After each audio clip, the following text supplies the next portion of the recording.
कर सकता हूँ कि चैप्टर नंबर 2 आप लोगों ने घर जाके उतने ही जोशो खरोश से पढ़ा होगा, उसे दोहराने की कोशिश की होगी और आज उसका टेस्ट दिया होगा या देने के लिए तैयार बैठे हुए होंगे। ठीक है, और जो टेस्ट नहीं दे सकते या जो जिनको वो फैसिलिटी अवेलेबल नहीं है, उन्होंने कम से कम टेस्ट डाउनलोड कर लिया होगा और उस टेस्ट को देख लिया होगा और अब सोच रहे होंगे कि उस टेस्ट को किया जाए। आपने देखा होगा उस फोल्डर में साथ साथ चीज़ें ऐड होती जा रही हैं और आप उसको साथ साथ कवर कर सकते हैं। तो बगैर टाइम गुजारे मज़ीद आगे चलें। ठीक है, कमरे में थोड़ी सी सफोकेशन है और इस साइड से ऐसा कम महसूस हो रहा है, लेकिन इस साइड पे जो है ना वो ख़वातीन जो है वो थोड़ी सी परेशान है, तो थोड़ी सी हिम्मत करनी है। ये देखें, ये बेचारे मासूम मजलूम भोले भाले ऐसे लोग, ठीक है, तो वो शाना बशाना खड़े होना है जोश दिखा के, जज्बे के साथ। ठीक है, आप लोगों ने इस फील्ड में अच्छी खासी दिक्कतें हैं, जो आगे आर्टिकल्स वगैरह हैं उसके अंदर भी काफ़ी ज़्यादा जो है वो मुशक्क़त है। मुख्तलिफ़ जगह मुख्तलिफ़ क्लाइंट्स पे जाते हैं, मुख्तलिफ़ लेट आवर्स काम करना पड़ता है। तो यहाँ हमारी ख़वातीन जो है ना वो मजबूत हैं, पुरज़म है। कितना आसान काम है ये कह दो, उसके बाद जो है ना वो खातून गई यहाँ पे पुरज़म, हाँ बस ठीक है सर, गर्मी है ही नहीं, ठंड लग रही है, कमरे में लिहाफ़ों का इंतज़ाम होना चाहिए, शदीद तरीन ठंड हो रही है। ठीक है, ऐसे में इंतज़ामिया से एक रिक्वेस्ट करूँगा, अगर ये घड़ी ठीक हो जाए, क्योंकि ये घड़ी जो है ना वो गलत टाइम दिखा रही है, तो ऐसा ना हो कि मैं इनको पढ़ाता जाऊँ और जो है वो ये बेचारे पढ़ते जा रहे हों और टाइम ही ना ख़त्म हो रहा हो। अगली क्लास अली इमरान साहब की है, उन्होंने अंदर आके जो है ना वो शोर में चाह देना है। ठीक है जी, तो चैप्टर 2 इज़ ऑल सेट। हमें ऑफ़र समझ आ गई है, हमें एक्सेप्टेंस समझ आ गई है, हमें ये पता लग गया है कि एक अच्छा कॉन्ट्रैक्ट तब होगा जब उसमें एक प्रॉपर ऑफ़र मौजूद हो, एक अच्छी एक्सेप्टेंस मौजूद हो। अब एक स्टेप आगे जाते हैं कि कॉन्ट्रैक्ट के अंदर क्या क्या चीज़ें मज़ीद होनी चाहिए। हमने कल बात किया कि 7 एसेंशियल्स हैं जो कॉन्ट्रैक्ट टेक के अंदर होते हैं, 7 पूरे होंगे तो कॉन्ट्रैक्ट सही होगा, वरना नहीं होगा। ये 7 नहीं है, असल में ज़्यादा है, लेकिन हमारे सिलेबस में 7 हैं। हमने कल पढ़े 2, ऑफ़र और एक्सेप्टेंस। आज अब इससे एक स्टेप आगे जा रहे हैं। आज हमारी डिस्कशन होगी 3 मज़ीद एसेंशियल्स पे, लेकिन इससे पहले कि इन एसेंशियल्स पे डिस्कशन हो, किताब कुछ वर्ड्स आपके साथ डिस्कस करना चाह रही है। देखते हैं, किताब से पूछते हैं। किताब ने कहा सम टाइम एक कॉन्सेप्ट होता है वॉइड एग्रीमेंट का। आपको याद होगा मैंने आपसे कहा था कि कॉन्ट्रैक्ट कहते हैं एग्रीमेंट एनफोर्सेबल बाय लॉ। इसमें 2 बातें हैं, एग्रीमेंट भी इस काबिल हो कि वो बाय लॉ एनफोर्स हो सके, और दूसरा आपने कुछ लीगल शराइत भी पूरी कर दी हो जिसकी वजह से वो एनफोर्स हो सके। यानी एग्रीमेंट भी गलत नहीं होना चाहिए और एग्रीमेंट में गवाह, लिखत पढ़त इस तरह की कोई चीज़ हो ताकि वो लीगली बाइंडिंग भी बन जाए। तो कॉन्ट्रैक्ट कहते हैं ऐसे एग्रीमेंट को which is enforceable by law. इस जुमले के दोनों मतलब है। एनफोर्सेबल का मतलब है जो एनफोर्स हो सकता हो। तो इसमें 2 बातें हैं, एग्रीमेंट भी इस काबिल हो कि वो एनफोर्स हो सकता हो, और नंबर 2 अगर एग्रीमेंट सही हो तो कुछ हमने ऐसी लीगल फॉर्मेलिटीज़ पूरी की हो कि वो एनफोर्स हो सकता हो। तो ये 2 अलग अलग बातें हैं, एग्रीमेंट का इटसेल्फ ठीक होना और फिर एग्रीमेंट में लीगल फॉर्मेलिटीज़ पूरी होने से उसका कॉन्ट्रैक्ट बनने का सफ़र। तो यहाँ चैप्टर में बताना चाह रहा है कि कुछ वॉइड एग्रीमेंट्स होते हैं, वो एग्रीमेंट ही गलत होते हैं। वॉइड एग्रीमेंट ऐसे agreement which are not enforceable by law. और कॉन्ट्रैक्ट क्या होता था? Agreement enforceable by law. तो क्या वॉइड एग्रीमेंट कॉन्ट्रैक्ट का अपोजिट है? नहीं, ये वो एग्रीमेंट हैं जो चाहे भी गवाह भी डाल दें, साइन भी कर लें तो भी एनफोर्स नहीं हो सकते, क्योंकि ये एग्रीमेंट बज़ाते खुद ख़राब है, पैदाइशी तौर पे ही ये एग्रीमेंट ख़राब है, इनमें नुक्स है, इनमें प्रॉब्लम है। हम ये कहते हैं कि वो एग्रीमेंट जो एनफोर्सेबल बाय लॉ ना हो वो वॉइड एग्रीमेंट कहलाते हैं, और चूंकि वो शुरू से ही वॉइड हैं तो इसके लिए हम फिर लीगल वर्ड इस्तेमाल करते हैं, वॉइड एब इनिशियो। तर्जुमा बचपन से ही, एब इनिशियो का मतलब है बिल्कुल राइट फ्रॉम द बिगिनिंग। तो एग्रीमेंट, वॉइड एग्रीमेंट का मतलब है कि एक ऐसा एग्रीमेंट जो शुरू से ही गलत है और वो कॉन्ट्रैक्ट बन ही नहीं सकता, जो मर्जी कर लें। इससे एक स्टेप आगे जाएं तो वो बताते हैं वैलिड कॉन्ट्रैक्ट किसे कहेंगे। फिर वो वाला एग्रीमेंट जो एनफोर्सेबल बाय लॉ हो सकता है, वो वैलिड कॉन्ट्रैक्ट है। जो एग्रीमेंट एनफोर्स ही नहीं हो सकता, एग्रीमेंट ही गलत है, वो वॉइड एग्रीमेंट है। और जो एग्रीमेंट आगे एनफोर्स हो सकता है टेक्निकली, वो क्या बन जाएगा, वैलिड कॉन्ट्रैक्ट बन जाएगा। फिर कॉन्सेप्ट आता है वॉइड कॉन्ट्रैक्ट का। अब ये मामला ज़रा अजीब सा हो गया। कॉन्ट्रैक्ट कहते हैं ऐसी चीज़ को which is enforceable by law. Contract is जो एनफोर्सेबल बाय लॉ, और एग्रीमेंट वो जो ऑफर एक्सेप्टेंस और कंसिडरेशन वाली कहानी थी। अगर एग्रीमेंट गलत है तो क्या वो एनफोर्स हो सकता है? नहीं हो सकता। तो अगर एक एग्रीमेंट ही गलत है तो वो तो एनफोर्स ही नहीं हो सकता, तो वो तो कभी कॉन्ट्रैक्ट बनेगा ही नहीं। तो इसका मतलब है अगर कभी कोई कॉन्ट्रैक्ट बन गया तो हमें मानना पड़ेगा कि एग्रीमेंट भी ठीक था और लीगल एनफोर्सेबिलिटी भी थी। तो इसका मतलब है वो एग्रीमेंट जो शुरू से ही गलत है वो कॉन्ट्रैक्ट की शक्ल इख्तियार ही नहीं कर सकता, और ऐसा एग्रीमेंट जो कॉन्ट्रैक्ट की शक्ल इख्तियार कर ले, इसका मतलब है वो एग्रीमेंट भी ठीक था और कॉन्ट्रैक्ट भी ठीक था। तो फिर ये वॉइड कॉन्ट्रैक्ट के कॉन्सेप्ट को किस तरह से लेके चलेंगे? वॉइड कॉन्ट्रैक्ट के बारे में हम कहेंगे कि जिस वक्त बना था उस वक्त सही था, eight the time of formation बिल्कुल ठीक था। ए ने बी के साथ एक एग्रीमेंट किया था और ये बिल्कुल सही था, लेकिन आफ्टर सम टाइम जब कॉन्ट्रैक्ट परफॉर्म होना था तो उससे पहले अचानक से फॉर एग्जांपल इलीगल हो गया, अचानक से कोई इम्पॉसिबिलिटी आ गई, अचानक से गवर्नमेंट ने कोई बैन लगा दिया, अचानक से कोई ऐसा वाक़या हो गया जिसके बाद वो एग्रीमेंट आप एग्जीक्यूट ही नहीं कर सकते, आप उस कॉन्ट्रैक्ट को पूरा ही नहीं कर सकते, तो हम कहते हैं कि कॉन्ट्रैक्ट वॉइड हो गया। तो एग्रीमेंट के बारे में कहते हैं एग्रीमेंट वॉइड है, कॉन्ट्रैक्ट वॉइड हो गया। इसका मतलब है कि वॉइड कॉन्ट्रैक्ट एक ऐसा कॉन्ट्रैक्ट है जो बनते वक्त सही था, बाद में कुछ ऐसा हुआ कि वो वॉइड हो गया, बाद में वो सीजेस टू बी एनफोर्सेबल हो गया। अल्फाज अगर हम देखें तो contract which ceases to be enforceable by law becomes void. ऐसा कॉन्ट्रैक्ट जो सीज हो जाए, एनफोर्सेबल ना रहे, कोई ऐसा मसला आ जाए कि उसके बाद वो एनफोर्सेबल ना रहे, हम कहते हैं वो वॉइड हो जाता है। किस दिन वॉइड हो जाता है? When it ceases to be enforceable. तो एक कॉन्ट्रैक्ट जिस दिन एनफोर्सेबल ना रहे उस दिन वो वॉइड हो जाता है। तो कॉन्ट्रैक्ट बनते वक्त सही था, बाद में वॉइड हो गया।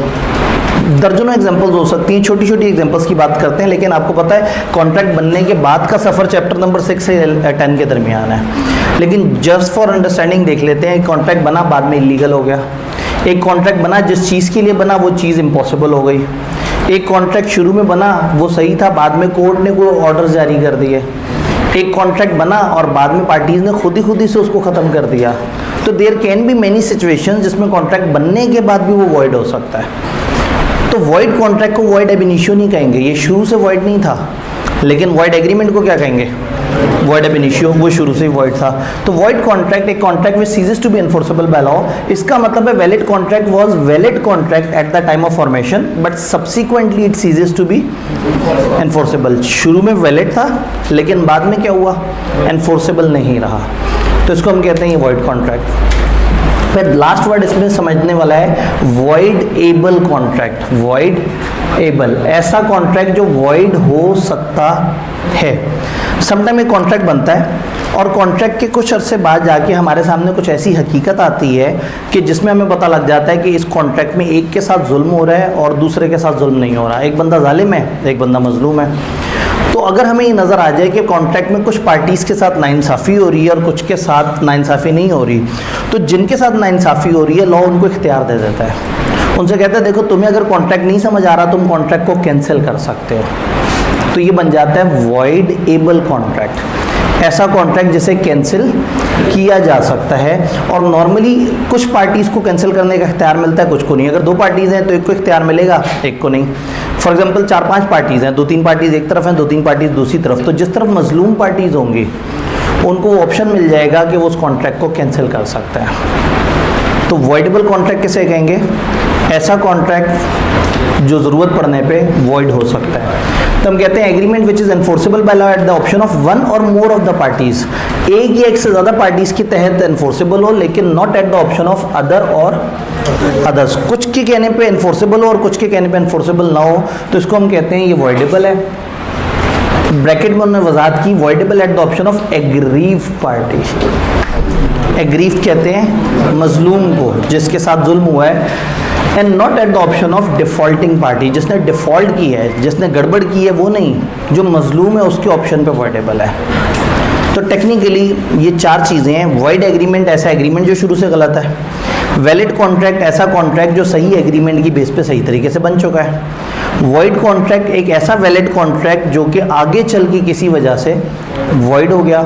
और वॉइडेबल कॉन्ट्रैक्ट ऐसा कॉन्ट्रैक्ट जिसमें कुछ ऐसी पेचीदगी आ गई कि अब एक मजलूम को ऑप्शन दे दी लॉ ने कि वो चाहे तो कॉन्ट्रैक्ट को चलाए, चाहे तो कॉन्ट्रैक्ट को ख़त्म कर दे। तो चैप्टर 3 जब स्टार्ट होता है तो आपको कुछ ये बेसिक कॉन्सेप्ट सिखाता है और उसके बाद ऐसे याद आता है कि इसने तो आपको एसेंशियल्स बताने हैं। तो एसेंशियल्स बताते हुए एक दफ़ा वो अभी जो बच गए एसेंशियल्स हैं उनकी लिस्ट जनरेट कर रहा है। हमने कहा 7 एसेंशियल्स हैं। ऑफर एक्सेप्टेंस हम पढ़ के बैठे हुए हैं। अब ऑफर एक्सेप्टेंस से कहानी यूँ समझे प्रॉमिस तक पहुँच गई है। अब हम प्रॉमिस से कॉन्ट्रैक्ट तक का सफ़र करवाएंगे तो हमें 5 मज़ीद एसेंशियल्स चाहिए। उन 5 एसेंशियल्स के ऊपर ये दोनों चैप्टर्स में बड़ी डिटेल डिस्कशन है। मोटी मोटी अगर हम बात करें तो एग्रीमेंट फ्री कॉन्सेंट से होना चाहिए, दोनों पार्टीज़ की आज़ाद रजामंदी होनी चाहिए। जब ये कॉन्ट्रैक्ट हो रहा है तो जो ए और बी के दरमियान कॉन्ट्रैक्ट हो रहा है दोनों की आज़ाद रजामंदी हो और दोनों में से किसी की तरफ से कोई भी गड़बड़ ना हो। कम्पिटेंट टू कॉन्ट्रैक्ट होना चाहिए, पार्टीज़ इस काबिल हो कि वो कॉन्ट्रैक्ट कर सकें, पार्टीज़ में कोई ऐसा मसला ना हो, जहनी तवाज़ुन ख़राब ना हो, पार्टीज़ जहन इस काबिल हो कि वो काम कर सकें, उनको लोन ना रोका हो, कम्पिटेंट होनी चाहिए। इन सब के ऊपर हम पूरी डिस्कशन करेंगे इंशाल्लाह। एग्रीमेंट में एक लॉफुल कंसिडरेशन होनी चाहिए। याद है कंसिडरेशन, वो कमर्शियल वजह, तो एक लॉफुल कंसिडरेशन होना चाहिए, लॉफुल ऑब्जेक्ट होना चाहिए। जो कॉन्ट्रैक्ट है उसका मकसद भी लॉफुल होना चाहिए, उसका मकसद गलत नहीं होना चाहिए। और फाइनली ऐसा एग्रीमेंट नहीं होना चाहिए जिसको लॉ ने एक्सप्रेसली डिक्लेयर कर दिया कि वो वॉइड है। तो 5 बातें ज़रूरी हैं। हम कहते हैं कि पार्टीज़ की आज़ाद रजामंदी हो, पार्टीज़ कम्पिटेंट हो कॉन्ट्रैक्ट करने के लिए, कंसिडरेशन मौजूद हो, एक सही ऑब्जेक्ट हो और उसके अलावा ऐसा एग्रीमेंट ना हो जो लॉ ने बता दिया कि ये तो वॉइड है। तो ये जो ये वाला पॉइंट है और ये वाला पॉइंट है ये चैप्टर 4 में जाके इंशाल्लाह पढ़ रहे होंगे। दरमियान वाले 3 पॉइंट्स को ये चैप्टर एक्सप्लेन करता है। तो ये चैप्टर हमें बताएगा कि कम्पिटेंट टू कॉन्ट्रैक्ट कैसे कहते हैं, कंसिडरेशन के क्या रूल्स हैं और लॉफुल ऑब्जेक्ट के बारे में एक हल्की सी डिस्कशन है वही हमें बताते हैं। एक एक करके चलते हैं। आगे चलने से पहले अगर आप में से किसी की कोई कन्फ्यूजन है यहाँ तक जो हमने बातें की हैं तो 1-2 सवाल ले लेते हैं अगर आपके सवाल हैं तो। कोई कन्फ्यूजन? Very good. या तो सबको समझ आ रही है या सारे कह रहे हैं बस जल्दी जल्दी लेक्चर ख़त्म हो, एक टिक लगाना है कि हमने रिवीजन क्लास भी अटेंड करके देख ली। ठीक है जी, समझ आ रहा है, ये बड़ी अच्छी बात है। कंपिटेंस ऑफ पार्टी को, कंपिटेंट टू कॉन्ट्रैक्ट को हम कैपेसिटी ऑफ पार्टीज़ भी कहते हैं। कैपेसिटी, तो अगर आपको कहीं किसी एमसीक्यू में लिखा हुआ नज़र आ जाए ना कैपेसिटी ऑफ पार्टी, तो आप समझ जाएं वो कंपिटेंस ऑफ पार्टीज़ की बात कर रहे हैं। तो कंपिटेंट टू कॉन्ट्रैक्ट उन पार्टीज़ को कहते हैं हु हैव कैपेसिटी कि वो कॉन्ट्रैक्ट कर सकती हैं। कैपेसिटी का मतलब है उनमें सलाहियत है, वो कॉन्ट्रैक्ट करने के काबिल हैं। तो वो पार्टीज़ जो कॉन्ट्रैक्ट कर सकती हैं उनको हम कहते हैं कंपिटेंट टू कॉन्ट्रैक्ट। अब सवाल ये है कि कौन सी पार्टीज़ कॉन्ट्रैक्ट कर सकती हैं। किताब ने कहा भाई 3 निशानियाँ पूरी होनी चाहिए। हर वो शख्स कंपिटेंट टू कॉन्ट्रैक्ट है जो एज ऑफ मेजॉरिटी को पहुंचा हुआ हो, सने बलूगत को पहुंचा हुआ हो, बड़ा हो गया हो, मेजॉरिटी की एज में हो, माइनर ना रहा हो। आगे चल के इसके रूल्स भी देख लेते हैं। नंबर 2, साउंड माइंड हो। साउंड माइंड का मतलब है जहनी तवाज़ुन सही हो, माइंड जो है वो पीसफुल है, उसमें कोई गड़बड़ ना हो और बिल्कुल सही सलामत हो। तीसरा, लॉ ने उसको डिस्क्वालीफाई ना किया वो कि खबरदार तुम्हारे साथ कॉन्ट्रैक्ट नहीं हो सकता, या हमें कह दिया हो कि खबरदार ऐसे बंदों से कॉन्ट्रैक्ट मत करना। तो अगर एक बंदे में 3 खसूसियात पाई जाती हैं तो the person is competent to contract. अगर वो एज वाइज भी छोटा ना हो, अगर वो जहनी तौर पर भी गलत ना हो, और नंबर 3 वो उन लोगों की लिस्ट में ना हो जिनको लॉ ने मना कर दिया कि खबरदार इनके साथ कॉन्ट्रैक्ट मत करना। तो अब हम क्या करेंगे, हम इनमें से एक एक चीज़ ओपन करेंगे और उसके ऊपर थोड़ी थोड़ी सी डिस्कशन करेंगे। सबसे पहले हम डिस्कशन करेंगे मेजर और माइनर पे। अब इसमें माइनर कैसे कहते हैं? माइनर एक ऐसे शख्स को कहते हैं जो कि छोटा बच्चा है, ऐसा छोटा बच्चा जो अपने जहन से अच्छे फैसले नहीं कर सकता। कानून को लगता है कि वो छोटा बच्चा है, वो अभी थोड़ा सा बेवकूफ़ है, वो अभी शायद बहुत ज़्यादा लीगल पेचीदगियों को नहीं समझता। जब ज़रा ज़्यादा बड़ी एज का होगा तो समझ जाएगा, फिर ये इसका नुकसान कम होगा। अब एक छोटा बच्चा, उसको कोई भी बड़ा आदमी बेवकूफ़ बना के उससे कॉन्ट्रैक्ट में कोई भी अपना फ़ायदा कर सकता है। तो लॉ ने कह दिया है कि बच्चा कॉन्ट्रैक्ट नहीं कर सकता। अब सवाल ये है कि किसको बच्चा कहें, किसको बड़ा कहें। तो लॉ ने एक एज डिफ़ाइन कर दी नॉर्मल केस में, वो कहते हैं 18 साल। अगर एक शख्स 18 साल की एज का हो जाए तो जिस वक्त वो 18 साल का हो गया उसके बाद वो कहलाएगा मेजर, उससे पहले वो कहलाएगा माइनर। 18 साल से मुराद 18वां साल स्टार्ट होना नहीं है।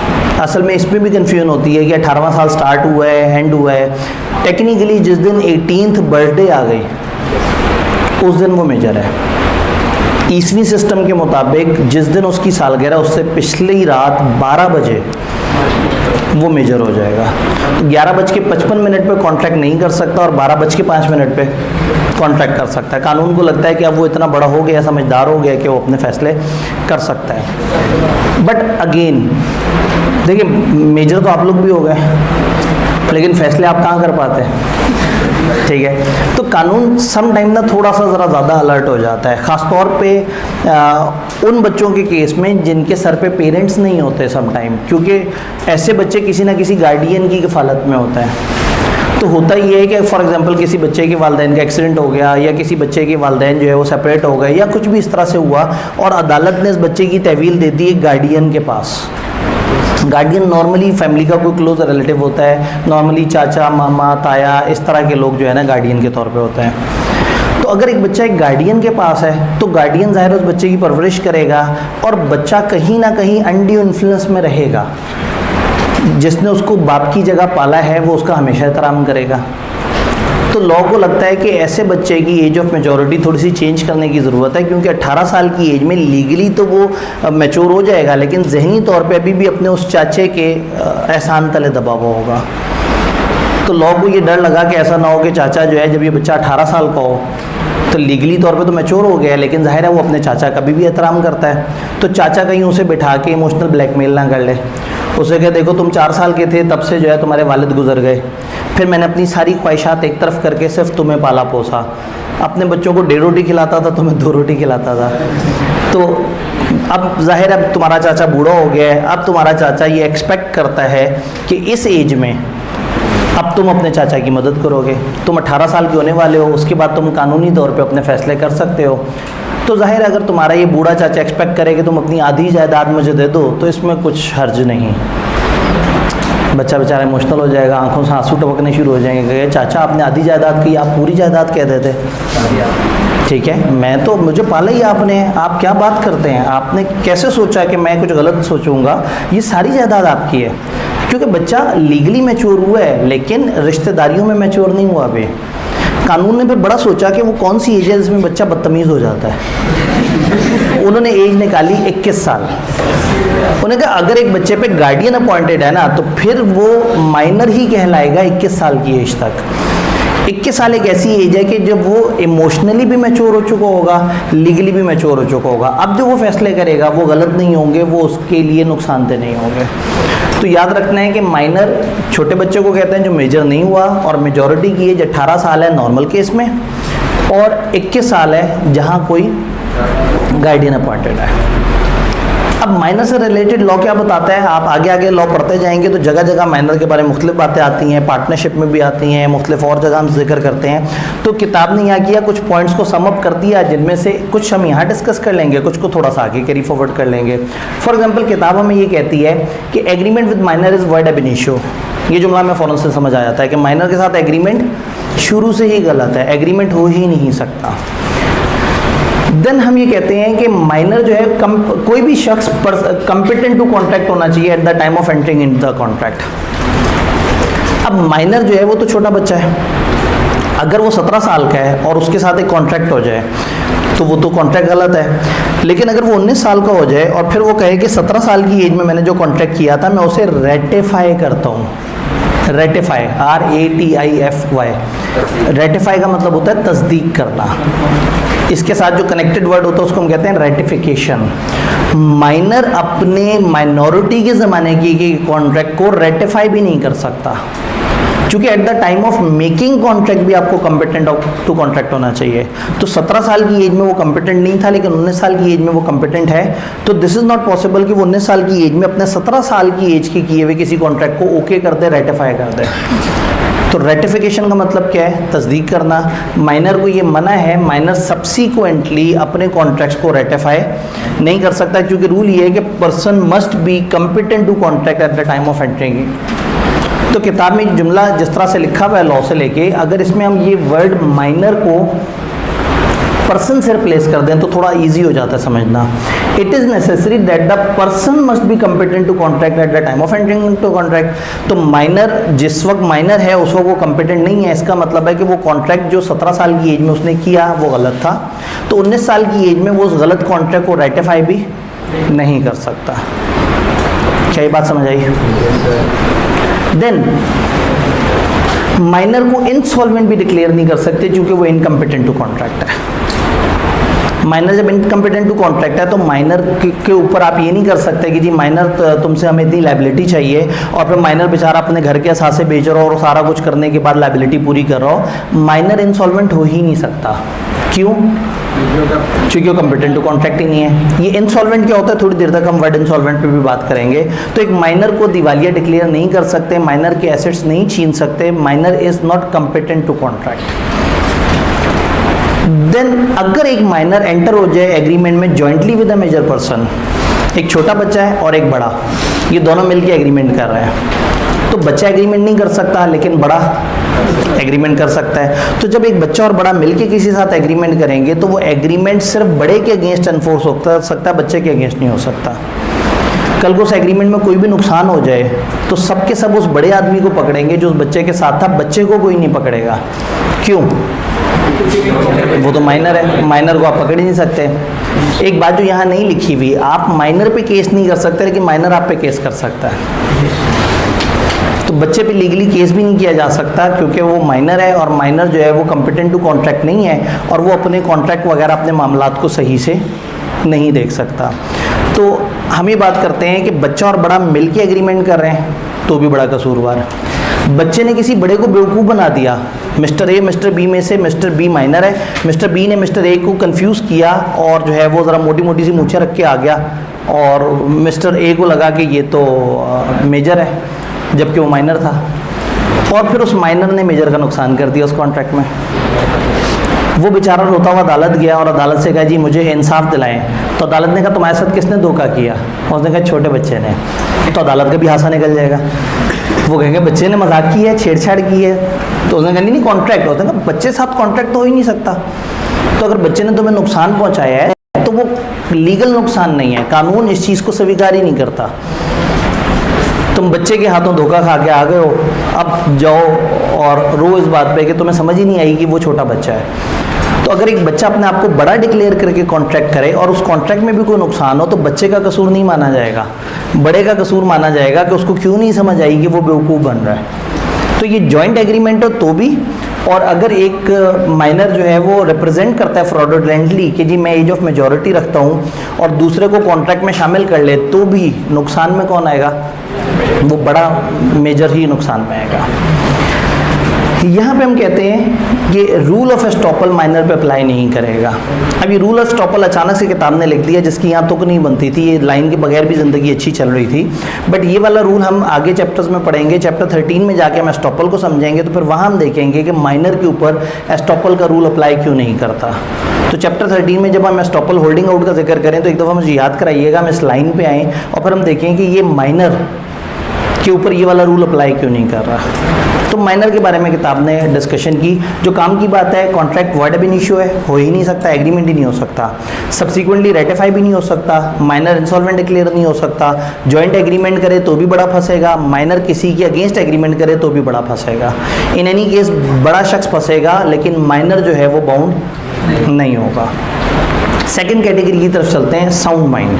हम कहते हैं कि कोई भी शख्स जिसके साथ एग्रीमेंट हो वो कॉम्पिटेंट भी होना चाहिए और साउंड माइंड भी होना चाहिए।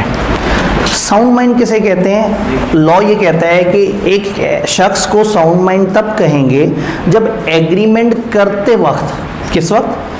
एग्रीमेंट करते वक्त वो इतना अक्ल शऊर रखता हो कि एग्रीमेंट को समझ सके और उस एग्रीमेंट में अपना नफ़ा नुकसान जान सके। किसे कहेंगे साउंड माइंड? ऐसा शख्स जो एग्रीमेंट करते वक्त इस काबिल हो कि एग्रीमेंट के टर्म्स को समझ सकता हो और ये देख सकता हो कि इस कॉन्ट्रैक्ट का उसके इंटरेस्ट पे कितना असर पड़ेगा। तो जो बंदा कॉन्ट्रैक्ट करते वक्त जहनी तौर पे इस तरह की सिचुएशन में होगा, उसको इजाज़त है कि वो कॉन्ट्रैक्ट कर सकता है। अदरवाइज एक बंदा जहनी तवाज़ुन ठीक नहीं है तो वो कॉन्ट्रैक्ट नहीं कर सकता। तो किताब से पूछें तो किताब ये कहती है कि person said to be sound mind if at time he makes it, जिस टाइम वो कॉन्ट्रैक्ट करता है, he is capable to understand the terms of contract, वो इस काबिल हो के टर्म्स ऑफ कॉन्ट्रैक्ट को समझ सके, to form a rational judgement, rational कहते हैं अक्लमंदाना, जजमेंट आपको पता है, तो एक अक्लमंदाना जजमेंट दे सके इस कॉन्ट्रैक्ट के इफेक्ट अपॉन हिज। तो वो शख्स जो कॉन्ट्रैक्ट करते वक्त इस काबिल हो के समझ सके और उसमें अपना नफ़ा नुकसान क्या है उसको जान सके। तो जो शख्स कॉन्ट्रैक्ट करते वक्त इस हालत में होगा उसको हम कहेंगे साउंड माइंड। तो ये जहन में रहे कि हमने ये नहीं कहा एक ऐसा शख्स जो हमेशा साउंड माइंड हो, हमने कहा ऐसा शख्स जो कॉन्ट्रैक्ट करते वक्त ऐसी पोजीशन में हो कि वो अपना नफ़ा नुकसान समझ सके। तो अब सवाल ये है कि साउंड माइंड या अनसाउंड माइंड कैसे कहते हैं? अनसाउंड माइंड वो है जो साउंड नहीं है। अनसाउंड माइंड की 3 एग्जांपल्स दी जाती हैं, स्पेसिफिक पर्सन, ल्यूनेटिक और डिलीरियस फ्रॉम फीवर या ड्रंकन पर्सन। तो नॉर्मली हम कहते हैं कि स्पेसिफिक पर्सन या इडियट्स का मतलब है वो जो पैदाइशी पागल है, यानी कुछ ऐसे लोग हैं जो कि बाय बर्थ ही जिनका जहन काम नहीं करता, अनफॉर्चुनेटली उनको कोई ऐसी बीमारी है, उनका जहनी तौर पे कोई ऐसा मसला है कि वो शुरू से ही जहनी तौर पे अनफॉर्चुनेट हैं, अपाहज हैं और उनका जहन काम नहीं करता। ऐसे शख्स को हम कहेंगे स्पेसिफिक पर्सन, जिसका जहन सिरे से नहीं काम करता। फिर एक ऐसा शख्स होता है जिसको ल्यूनेटिक कहते हैं। एक ऐसा शख्स है जो सेहतमंद है लेकिन उसको एक बीमारी है और उसको पागलपन के दौरे पड़ते हैं और इतने दौरे पड़ते हैं कि दिन में ज़्यादातर वो पागलपन की कैफियत में होता है, लेकिन कभी कभी साउंड इंटरवल्स भी आते हैं उसके ऊपर। ज़्यादातर क्या होता है? पागलपन की हालत में होता है। ऐसे शख्स को हम कहते हैं ल्यूनेटिक। और तीसरे को हम कह रहे हैं ड्रंकन पर्सन या डिलीरियस फ्रॉम फीवर। एक बंदा जो बीमारी की शिद्दत में ऑल फॉल बातें कर रहा हो, बीमारी इतनी ज़्यादा हो कि वो बीमारी की नकाहत में उसे समझ ही नहीं आ रहा, उसकी सेंसेस ही काम नहीं कर रही और वो गलत बातें कर रहा है या वो गलत बातें एक्सेप्ट कर रहा है और उसे नहीं पता कि वो क्या बात कर रहा है। या वो ड्रंकन पर्सन हो जिसका हम अपने मुल्क की वो समाज के हिसाब से तर्जुमा करते हैं कि उसने शहद पी रखा हो, उसने लस्सी पी रखी हो बहुत ज़्यादा, ठीक है। तो drunken person is such a person जिसने बहुत ज़्यादा लस्सी पी रखी है, जिसने बहुत ज़्यादा शहद पी रखा है और इतना शहद पी लिया है, इतनी लस्सी पी ली है कि उसके नशे में वो बहकी बहकी बातें कर रहा है। अच्छा, ये शख्स नॉर्मली अक्लमंद होता है, नॉर्मली साउंड माइंड होता है, लेकिन जिस वक्त इसने शहद या लस्सी पी रखी हो उस वक्त ये बहकी बहकी बातें करना शुरू कर देता है। तो ये 3 तरह के लोग, यानी कि इसको हम कहेंगे 100% पागल है, इसको हम कहेंगे ये मोर ऑफ अ पागल है, इसको हम कहेंगे ये लेस ऑफ अ पागल है। रूल क्या था? कॉन्ट्रैक्ट करते वक्त अगर आप इस काबिल हो कि उस कॉन्ट्रैक्ट में अपना अच्छा बुरा सोच सकें, तो ये तो कॉन्ट्रैक्ट करते कभी भी इस काबिल नहीं होगा बेचारा। ये इस काबिल होगा कब होगा? जब पागलपन का दौरा नहीं पड़ रहा, उस वक्त ये कॉन्ट्रैक्ट कर सकता है। और ये बंदा नॉर्मली कॉन्ट्रैक्ट कर सकता है, जब पी रखी हो तो उस वक्त मत करे, जब लस्सी पी हुई है तो फिर नहीं कर सकता कॉन्ट्रैक्ट। रूल्स अनसाउंड पर्सन के लिए क्या है? किताब ने 2 जनरल रूल बताए और अपनी तरफ से सब मुका दिया। उनका person who is usually of unsound mind but occasionally of sound mind. एक बंदा जो ज़्यादातर अनसाउंड होता है और कभी कभी साउंड होता है, may make a contract when he is of, जब वो साउंड माइंड है तब वो कॉन्ट्रैक्ट कर सकता है। एक ऐसा शख्स जो ज़्यादातर अनसाउंड है लेकिन कभी कभी साउंड है, तो वो जो कभी कभी वाला टाइम है उस टाइम पे वो कॉन्ट्रैक्ट कर सकता है। और दूसरा बंदा जो ज़्यादातर साउंड है कभी कभी अनसाउंड है, तो वो जो कभी कभी वाला पोर्शन है उसका, उसमें वो कॉन्ट्रैक्ट नहीं कर सकता, और जो ज़्यादातर पोर्शन है उसमें वो कॉन्ट्रैक्ट कर सकता है। तो 2 कैटेगरी होंगी, जो ज़्यादा पागल है वो उस वक्त कॉन्ट्रैक्ट कर सकता है जब वो कम पागलपन की हालत में हो, जो ज़्यादातर ठीक रहता है वो ज़्यादातर टाइम कॉन्ट्रैक्ट कर सकता है, और उन इंटरवल्स में जब वो पागलपन की हालत में है तो वो उस वक्त कॉन्ट्रैक्ट नहीं कर सकता। एक फिनोमेना इसमें और है, आईकेप की किताब ने उसको अब डिटेल से नहीं बताया, उसको हम कहते हैं burden of proof. On a safer side हम बर्डन ऑफ प्रूफ की बात कर लेते हैं कि बर्डन ऑफ प्रूफ किसके ऊपर होगा। एक बंदा जो ज़्यादातर पागल रहता है उसके बारे में उर्फ़ आम में गुमान ये है कि ये पागल है, तो जो भी उसके साथ कॉन्ट्रैक्ट करने लगेगा उसके जहन में पहला शक क्या आएगा कि ये तो पागल है। तो अगर उसे बताया जाए कि नहीं ये बंदा हर वक्त पागल नहीं रहता, अभी देखो कितनी सही सही बातें कर रहा है, तो फिर क्या होगा, वो किसी से कंफर्म करेगा, किसी डॉक्टर से पूछेगा या उसके किसी रिश्तेदार से पूछेगा कि मुझे इस वक्त लिख के बताओ, साइन करके कंफर्म करो कि ये बंदा इस वक्त सही हालत में है या नहीं। तो जिसने कंफर्म किया होगा कि ये इस वक्त सही हालत में, बर्डन ऑफ प्रूफ उसी के ऊपर आएगा। अदालत में जब भी मुकदमा चलेगा तो सबसे बड़ा जोर ये होगा कि वो कहेगा जी मैंने तो उसके डॉक्टर से कंफर्म किया था। तो सारा वजन डॉक्टर के ऊपर आ जाएगा जिसने कंफर्म किया, क्योंकि उर्फ़े आम में वो बंदा पागल कहलाता है, वो सही है, ये एक मशकूक सी बात है। तो ये मशकूक बात किसने की है? डॉक्टर ने। तो वो डॉक्टर जिम्मेदार होगा और डॉक्टर के ऊपर बर्डन ऑफ प्रूफ आ जाएगा। इस केस में ये बंदा जो ज़्यादातर ठीक होता है, कभी कभी पी रखी होती है, इसमें मशकूक बात क्या है कि वो ठीक है या उसने पी रखी है? पी रखी है। कभी कभी वाली बात मशकूक होती है। तो ऐसे में अगर एक कॉन्ट्रैक्ट हो रहा हो और अचानक से एक बंदा आके इल्ज़ाम लगा दे कि जी फलाना ने तो शहद पी रखा है, तो फिर बर्डन ऑफ प्रूफ भी उसी बंदे पे आएगा जिसने इल्ज़ाम लगाया है। एक रूल आपने लॉ में हमेशा याद रखना है, बर्डन ऑफ प्रूफ हमेशा उस पर आएगा जो मशकूक बात करेगा। तो एक बंदा जो ज़्यादातर पागल रहता है उसके बारे में मशकूक बात यह है कि इस वक्त सेहतमंद है, तो उस केस में बर्डन ऑफ प्रूफ उस पर आएगा जिसने गवाही दी है कि ये सेहतमंद है। और एक बंदा जो ज़्यादातर सही होता है और कभी कभी पागल हो, कभी कभी अजीब सी बातें करे, तो मशकूक बात क्या है कि कोई शख्स आगे कह दे कि देखो ये ऑलफल बातें कर रहा है, देखो इसने पी रखी है, तो जो इल्ज़ाम लगाएगा उसके ऊपर बर्डन ऑफ प्रूफ आएगा। तो कंपिटेंट टू कॉन्ट्रैक्ट में सेकंड कैटेगरी हम देख रहे थे अनसाउंड। अगेन इसको एक डायग्राम बना के मैं समझाता हूँ नॉर्मली, लेकिन वो डायग्राम इस वक्त लाइट सी नज़र नहीं आएगी, लेकिन मैं आपको फिर भी बताने की कोशिश करता हूँ। हमने कहा इडियट या स्पेसिफिक पर्सन कॉन्ट्रैक्ट वॉइड है। ल्यूनेटिक में जब वो साउंड है जब वो अनसाउंड है। ड्रंकन पर्सन में भी जब वो साउंड है जब वो अनसाउंड है। तो इसके अंदर फिर डिस्कशन है कि जब वो साउंड है तो वैलिड है, जब वो अनसाउंड है तो वॉइड है, और फिर बर्डन ऑफ प्रूफ की डिस्कशन है। ये सारी बात हमने ज़बानी कर ली, तो ये डायग्राम जो है वो शायद आपके काम की नहीं है, लेकिन फिर भी ग्रुप में शेयर कर देंगे, वही वाला ग्रुप जिसके अंदर हम सारा डाटा शेयर कर रहे हैं। तो अगर हमारी इंतज़ामिया में से कोई नोट कर सके, तो हमारी इंतज़ामिया में से कोई इस वक्त एक्टिव है? नहीं, हमारी इंतज़ामिया, वो हमारी इंतज़ामिया, ये वाली स्लाइड जो है ना जो नज़र नहीं आ रही यहाँ, ये हम ग्रुप में शेयर कर देंगे ताकि नहीं भी पता लगे कि मेरी कितनी गंदी राइटिंग है।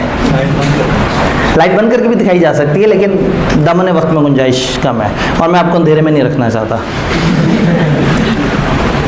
थर्ड कैटेगरी हमने कहा बंदा मेजर भी हो, नंबर 2 साउंड माइंड भी हो, नंबर 3 लॉ ने उसे मना ना किया हो कि इसके साथ कॉन्ट्रैक्ट नहीं हो सकता। कुछ ऐसे लोग हैं जिनके साथ लॉ ने हमें कॉन्ट्रैक्ट करने से मना कर दिया क्योंकि लॉ को लगता है कि उनके साथ कॉन्ट्रैक्ट करने में नुकसान हमारा ही है। फॉर एग्जाम्पल, पाकिस्तान इंडिया की जंग चल रही हो और अचानक से पाकिस्तान का एक बंदा इंडिया के एक बंदे के साथ कॉन्ट्रैक्ट कर ले, और वो बंदा देशभक्ति के नाम पे अचानक से उस कॉन्ट्रैक्ट में इसके करोड़ों रुपए लेके भाग जाए और कहे तुम पाकिस्तानियों के साथ मैंने बिल्कुल सही किया। तो जब दो मुल्कों की आपस में जंग चल रही है ना, तो उसके जो शहरी होते हैं वो एक दूसरे के बन जाते हैं एलियन एनिमी। जो टेक्निकल वर्ड है इसका एलियन एनिमी। दो मुल्कों के वो लोग जिन दो मुल्कों के दरमियान जंग चल रही है उसके जितने भी रिहायशी होते हैं वो एक दूसरे के कहलाते हैं एलियन एनिमी। तो अगर कोई आपका एलियन एनिमी हो तो लॉ मना कर देगा। लॉ कहेगा भाई जिस वक्त आपके मुल्क की दूसरे मुल्क से जंग चल रही है आपने उस मुल्क के लोगों के साथ कॉन्ट्रैक्ट नहीं करना। देन लॉ हमें मना करता है कि एक बंदा जो जेल में है, जिसको सज़ा हो चुकी है, जिसको कन्विक्ट कर दिया गया है, जिसको मुजरिम डिक्लेयर कर दिया गया है और वो इस वक्त जेल में है, आपने उसके साथ कॉन्ट्रैक्ट नहीं करना। लेकिन अगर वो ज़मानत पर रिहा होकर बाहर आया हुआ है या उसकी सज़ा ख़त्म हो गई है या एक मुलजिम है जो जेल में है, मुजरिम नहीं मुलजिम, आप उसके साथ कॉन्ट्रैक्ट कर सकते हैं। एक शख्स जो मुजरिम भी हो और जेल में भी हो, ये दो शर्तें अगर पूरी हो जाएंगी तो आप उसके साथ कॉन्ट्रैक्ट नहीं कर सकते। लॉ आपको बचाना चाह रहा है। 4 तरह के लोग हैं, 2 का हमने जिक्र किया, इन 2 की इंग्लिश देख लेते हैं पहले। A citizen of foreign country while Pakistan is at war with that country. किसी फॉरेन कंट्री का, किसी दूसरी कंट्री का सिटीजन जिसके साथ पाकिस्तान हालत जंग में है, तो ऐसे शख्स के साथ जो है वो आप कॉन्ट्रैक्ट नहीं करेंगे। जो चल रहे हैं कॉन्ट्रैक्ट वो होल्ड हो जाएंगे, और अगर आप शुरू करना चाहते थे तो आपको शुरू करने की इजाज़त ही नहीं है ऐसा कॉन्ट्रैक्ट ऐसे मुल्क के बाशिंदे के साथ जिस मुल्क के साथ आपके मुल्क की जंग चल रही है। अगर फ़र्ज़ करिए बंदा नहीं बात मानता और कर लेता है कॉन्ट्रैक्ट, तो ऐसे नुकसान हो जाएगा, हो सकने का चांस है। ये फिर किस अदालत में जाएगा? अपनी अदालत से जाके कहेगा कि जी वो देखें वो परमेश कुमार ने मेरे साथ जो है ना वो जुल्म किया, तो अदालत कहेगी भाई परमेश कुमार का तो पूरा मुल्क हमारे ऊपर जुल्म कर रहा है, ठीक है, हम तो पूरे मुल्क से हालत है जंग में, तुम एक बंदे को रो रहे हो, तो तुम्हें नहीं पता था हमारी जंग चल रही है। तो कहने का मतलब है कि इस बंदे को अपने लीगल राइट्स नहीं मिलेंगे। कॉन्ट्रैक्ट क्या होता है? एग्रीमेंट एनफोर्सेबल बाय लॉ, जिसको आप कानून में जाके एनफोर्स करा सकें। तो ये गरीब तो उसको कानून में एनफोर्स ही नहीं करा सकेगा, तो इसलिए उन लोगों के साथ कॉन्ट्रैक्ट नहीं करना जिनके साथ लॉ ने मना कर दिया। उसमें citizen of foreign country, alien enemy है। देन इसके अंदर कन्विक्ट वाइल इम्प्रिजनमेंट, कन्विक्ट कहते हैं मुजरिम को जिस पे जुर्म साबित हो चुका हो, वाइल अंडर इम्प्रिजनमेंट जिस वक्त वो इम्प्रिजनमेंट में है, जिस वक्त वो हवालात में है, इस इनकेपेबल ऑफ कॉन्ट्रैक्टिंग। एक बंदा अगर मुजरिम है और वो जेल में भी है तो वो कॉन्ट्रैक्ट नहीं कर सकता, लेकिन अगर वो मुलजिम है तो जेल में है कॉन्ट्रैक्ट कर सकता है, मुजरिम है और जेल से बाहर है तो भी कॉन्ट्रैक्ट कर सकता है। दोनों शर्तें पूरी होनी चाहिए, मुजरिम भी हो और जेल में हो। वो कहते हैं disability comes to an end after expiry of sentence, सज़ा, सेंटेंस कहते हैं सज़ा को, सज़ा ख़त्म होने के बाद ये डिसेबिलिटी ख़त्म हो जाएगी, या जब वो ज़मानत पे रिहा हुआ होगा तब ये चीज़ अप्लाई नहीं करेगी। ये दो बातें हो गई। दो मज़ीद बातें जो मना है, वो कहते हैं आपने इंसॉल्वेंट के साथ कॉन्ट्रैक्ट नहीं करना। इंसॉल्वेंट कौन है? इंसॉल्वेंट वो शख्स है जो मानता है कि वो दिवालिया हो गया है या होने वाला है। कुछ लोगों के ऊपर जब बुरा टाइम आता है तो वो किसी कॉन्ट्रैक्ट में इतना बड़ा नुकसान कर बैठते हैं या ज़िंदगी के किसी मामले में इतनी बड़ी लाइबिलिटी उनके ऊपर आ जाती है कि वो अपने एसेट से पे नहीं कर पाते। फॉर एग्जांपल एक बंदे का जो है वो घर 1 करोड़ का है, एक बंदे के पास जो है वो गाड़ी 25 लाख की है, उसके सारे असासे मिला मिलू के उसके पास 1 करोड़ 60 लाख के असासे हैं, और उसने किसी का 4 करोड़ का नुकसान कर दिया। तो जिसका उसने नुकसान किया वो आगे अपना पूरा नुकसान कवर करेगा। अब इसके पास ज़िंदगी में टोटल जो असासे देने को है वो 1 करोड़ 60 लाख के हैं, तो जब ये असासे उसे दे देगा तो इसके पास कुछ नहीं बचेगा। मज़े की बात है कि दूसरा बंदा गमो गुस्से की लहर में रहेगा और वो बार बार लीगली चाहेगा कि इस बंदे से रिकवरी हो, बार बार जो है वो पुलिस को लेके आएगा, बार बार गुंडों को लेके आएगा, बार बार इसको ज़दोकोब करेगा। तो लॉ ने एक रूल दिया है इंसानियत को तजलील से बचाने के लिए। कैसा ना हो कि एक इंसान ज़िंदगी में अगर फंस गया है तो बेचारा कानूनी तौर पे भी फंसा रहे। लॉ ने ऑप्शन दिया है कि आप जाके अदालत को अप्लाई करते हैं कि भाई मेरे हालात बड़े पतले हैं, मेरे एसेट्स बहुत कम है और लाइबिलिटीज़ बहुत ज़्यादा हैं, काइंडली आप मुझे इंसॉल्वेंट डिक्लेयर कर दें। अदालत उस बंदे की तहकीक करती है, फिर अदालत की तरफ से एक नुमाइंदा आता है, उसको कहते हैं ऑफिशियल असाइनी। वो ऑफिशियल असाइनी आके उस बंदे के सारे एसेट्स वगैरह को देखता है, कितने एसेट्स हैं, कितनी लाइबिलिटीज़ हैं, और फिर एसेट्स में से आहिस्ता आहिस्ता कुछ लाइबिलिटीज़ पे करता है जितनी पे हो सकती हैं, बाकी वो माजरत कर लेता है और अदालत उस बंदे को डिक्लेयर कर लेती है कि इंसॉल्वेंट है। जब एक बंदा इंसॉल्वेंट डिक्लेयर हो गया तो उससे मजीद पैसे कोई नहीं मांग सकता, कानूनी तौर पर कोई उससे पैसे नहीं मांग सकता।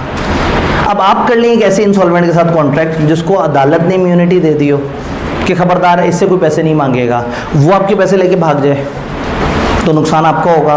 तो इंसॉल्वेंट के साथ कॉन्ट्रैक्ट करना चाहें तो करें, लेकिन फिर ये जहन में रखिएगा कि आपको अदालत फेवर नहीं कर सकेगी। ये चारों वो लोग हैं जिनके साथ कॉन्ट्रैक्ट करना चाहें तो कर सकते हैं, लेकिन अदालत ने कहा दे आर नॉट कम्पिटेंट, ये इस काबिल नहीं है कि एक ऐसे कॉन्ट्रैक्ट को जन्म दें जो कि लीगली इन्फोर्सेबल हो। तो कॉन्ट्रैक्ट करना है करें, लेकिन नुकसान आपको होगा।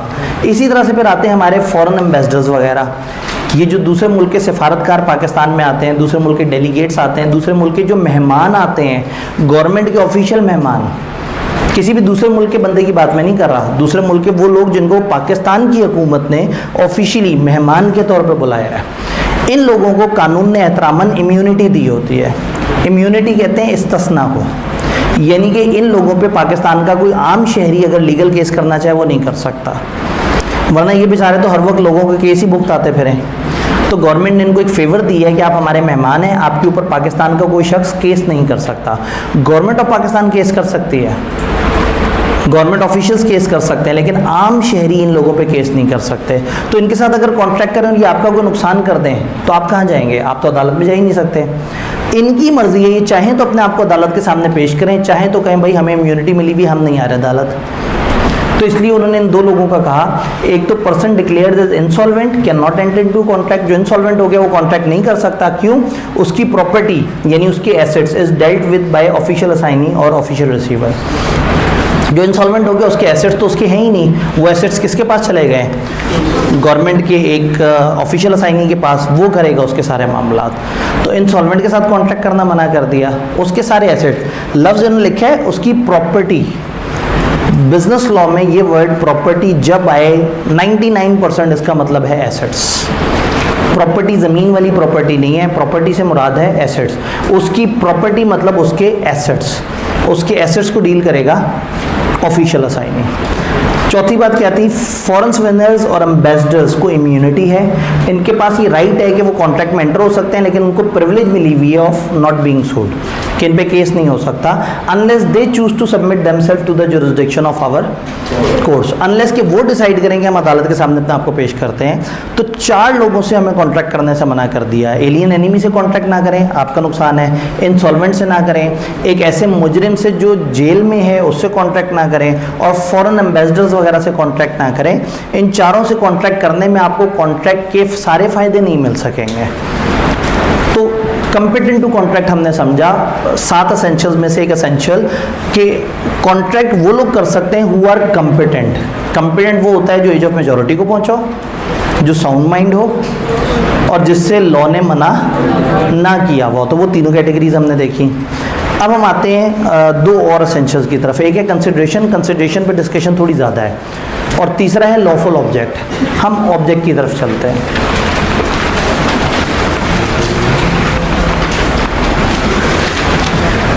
Legality of object and consideration. Consideration के रूल्स अलग से तो हम पढ़ेंगे, एक काम करते हैं, थोड़ा सा कट ऑफ एक सवाल ले लेते हैं। जी, कंपिटेंट टू कॉन्ट्रैक्ट में सवाल।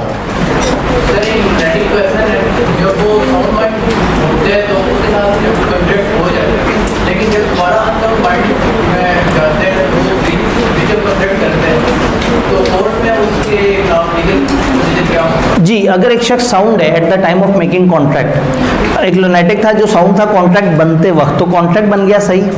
अब उसने कॉन्ट्रैक्ट को ब्रीच किया उस वक्त जब वो अनसाउंड इंटरवल में है, तो उसकी जो ब्रीच है या जो उसने ये कॉन्ट्रैक्ट तोड़ा है, इस एक्टिविटी को काउंट नहीं किया जाएगा। यानी कि अगर उसने एक एक्शन किया है कि मैं कॉन्ट्रैक्ट ख़त्म करता हूँ, तो अदालत कहेगी कि ये उसका जुमला काबिल कबूल ही नहीं है, क्योंकि उस वक्त वो बंदा अनसाउंड था। तो आगे परफॉर्मेंस के वक्त भी उसके वो एक्शन जो वो साउंड हालत में कर रहा है वो काउंट होंगे, और जो वो अनसाउंड हालत में कर रहा है वो काउंट नहीं होंगे। तो बेहतर बात ये है कि ऐसा शख्स जो सेमी अनसाउंड और सेमी साउंड है उसके साथ कॉन्ट्रैक्ट ना करें, नहीं तो कॉन्ट्रैक्ट करने वाला खुद ही बेचारा फंसा रहेगा कि कब ये पागल है और कब ये पागल नहीं है। फिर आपने अक्सर मूवीज़ में देखा होगा कि एक बंदा जो पागल बनने की एक्टिंग कर रहा होता है, या समझ ही नहीं आ रहा होता कि ये वाकई पागल है, स्प्लिट पर्सनैलिटी है या क्या है, तो ऐसे में ना परेशानी ज़्यादा बढ़ जाती है। तो एग्जीक्यूशन के वक्त जो है कॉन्ट्रैक्ट जो बन गया है, वो एग्जीक्यूशन के वक्त अगर एग्जीक्यूट सही से नहीं हो रहा, तो उतनी एग्जीक्यूशन को जो गलत हुई है अदालत नल एंड वॉइड कर सकती है। क्लियर? जी सर, इनसॉल्वेंट पर्सन की जो प्रॉपर्टी होगी वो लायबिलिटी सेट ऑफ कितना होगी? जी, इनसॉल्वेंट पर्सन की लायबिलिटीज़ किस तरह से सेट ऑफ होगी? इनसॉल्वेंसी आपने चैट जीपीटी पे जाना है, उसको कहना है पाकिस्तान में इनसॉल्वेंसी से रिलेटेड जितने लॉज हैं मुझे बताएं। फिर वो लॉज की लिस्ट देगा, फिर आपने उनमें से कोई भी लॉ उठा के गूगल पे सर्च करना है, फिर उस पूरे लॉ को पढ़ना है। इंसॉल्वेंसी के बारे में इतना कुछ लिखा हुआ है कानून में, लेकिन हमारी किताब में एक लाइन लिखी हुई है। तो एक आदत मैं आज आपको बता दूं, बड़ी अच्छी आदत है बिजनेस लॉ में। बिजनेस लॉ में पता क्या होता है, बीच में अजीब अजीब से कुछ वर्ड्स नजर आते हैं। For example lunatic. अब वर्ड ल्यूनेटिक ऐसा है जिसमें इतनी गहराई है। ल्यूनेटिक किस किस्म के मर्ज को कहते हैं, कितने अरसे तक वो मर्ज रहे तो बंदा ल्यूनेटिक कहलाता है। अच्छा, कितने शिफायाब होने के कितने अरसे बाद जाके हम कहेंगे अभी ल्यूनेटिक नहीं रहा। आप अगर चाहें तो एक एक लफ्ज़ की गहराई में उतर के पूरे पूरे लॉज के अंदर उतर जाएं, लेकिन बी लॉ में ना हमें थोड़ा सा ब्रेक लगानी चाहिए। जैसे मैंने आपको किताब में ये सब नहीं लिखा था इंसॉल्वेंट के बारे में, मैंने इसलिए समझाया कि एक लाइन में इंसॉल्वेंट आया तो आप सोचेंगे ये कौन होता है। मैंने उसके बारे में एक प्रोसेस बता दिया। अब मैं वो प्रोसेस आपको साइड पे जाके बताया और दोबारा लेक्चर में आया और अगली बात शुरू कर दी, लेकिन अगर आप वहीं रह गए 7 वाली डायमेंशन में तो आप फंसे रहेंगे। इंसेप्शन देखिए, ख्वाब के अंदर ख्वाब। इंटरस्टेलर देखिए, जिसमें आप अलग डायमेंशन में चले जाते हैं। तो होता ये है कि अगर आप एक अलग डायमेंशन में जाके फंस गए ना, तो आप वहाँ इन्फिनिट लूप में गोल गोल घूमते रहेंगे और असल डायमेंशन में लोग ज़िंदगी गुजारते रहेंगे। तो असल डायमेंशन है बिजनेस लॉ का, जो हमारा सिलेबस है। फिर एक पैरेलल डायमेंशन है कि बिजनेस लॉ में एक अजीब सा वर्ड जो किताब ने एक्सप्लेन भी नहीं किया ज़्यादा, टीचर ने उतना बता दिया कि वो लाइन याद करने में हमें दिक्कत ना हो। अगर आप उस वर्ड की गहराई में उतरना शुरू हो जाएंगे ना तो परेशान रहेंगे। ड्यूरिंग लेक्चर्स मैं हमेशा ही ऑब्जर्व करता हूँ कि कुछ स्टूडेंट्स ऐसे होते हैं जो तहकीक करना चाहते हैं, दे आर ओपन वो गूगल पे जाएं, अच्छी तरह से सर्च करें, अपने आप को अच्छी तरह से मुतमईन करें, लेकिन उसके बाद फिर वापस आना है और किताब में लिखी हुई उस एक लाइन को याद रखना है। ये याद रखेंगे, ये बहुत ज़रूरी है। ये आप पहले दिन समझ लें, शुरू से समझना बड़ा ज़रूरी है कि बहुत सारी चीज़ें ऐसी होंगी जो अधूरी होंगी। ये हमारा इतना बड़ा लॉ थोड़ी है भाई, इतने से सिलेबस में उन्होंने 10 लॉज बता दिए हमें, तो कोई भी लॉ बहुत डिटेल से नहीं बताया उन्होंने, और किसी भी जगह बहुत गहराई नहीं है, मोटे मोटे रूल्स बताए हैं। चीज़ की गहराई अगर आप जानना चाहें, उसके ऊपर कोशिश करना चाहें, तो Google is all open, chat GPT is open, आप ज़रूर ऐसा करें। लेकिन उस रिसर्च को करने के बाद आपने क्या करना है, पेपर स्पेसिफिक रहना है। फिर भी अगर आपको कुछ नहीं मिलता, आई एम देयर। पेपर जब ख़त्म हो, आपने मुझे एक ईमेल करनी है और कहना है मुझे इससे रिलेटेड डिटेल लॉ बताएं, उसमें क्या क्या रूल्स एंड रेगुलेशंस है मैं आपको बताऊंगा। क्योंकि उन लॉ के अंदर भाई इंसॉल्वेंट कितने अरसे तक इंसॉल्वेंट रहता है, जब वो अपनी लाइबिलिटीज पे कर देगा फिर क्या होगा, अच्छा वो ज़िंदगी में दोबारा कभी शुरू होना चाहे फिर क्या होगा। इतनी सारी बातें जो मैंने नहीं बताई, और क्यों बताऊँ, हमारा ताल्लुक ही नहीं है। लेकिन अगर आपको इल्म के लिए जाननी है, मैं हाजिर हूँ, मुझे ईमेल करें, लेकिन पेपर्स देने के बाद मैं ईमेल पे आपको तसल्ली से वो 2-3 लॉज भी बता दूंगा, उनकी प्रोविजंस भी बता दूंगा, कहेंगे तो उसके ऊपर समरी भी बना दूंगा, उसके नोट्स भी बना दूंगा। लेकिन इस वक्त मैं ये नहीं चाहता कि आप गलत डायमेंशन में फंस जाएं। हम इस डायमेंशन में जी रहे हैं और ये डायमेंशन है रेगुलर डायमेंशन, ठीक है। तो कोशिश ये करनी है कि जो किताब के अंदर चीज़ है हम उसके अंदर रहें। जितना उन्होंने लिखा है वो उससे बाहर सवाल नहीं पूछेंगे। बी लॉ में कभी नहीं देखा कि किताब से बाहर सवाल आया हो। सी लॉ में फिर एक दफ़ा 2 नंबर का सवाल आया था किताब से बाहर। मैं पिछले 20 साल की बात कर रहा हूँ, किताब के बाहर पेपर नहीं आता।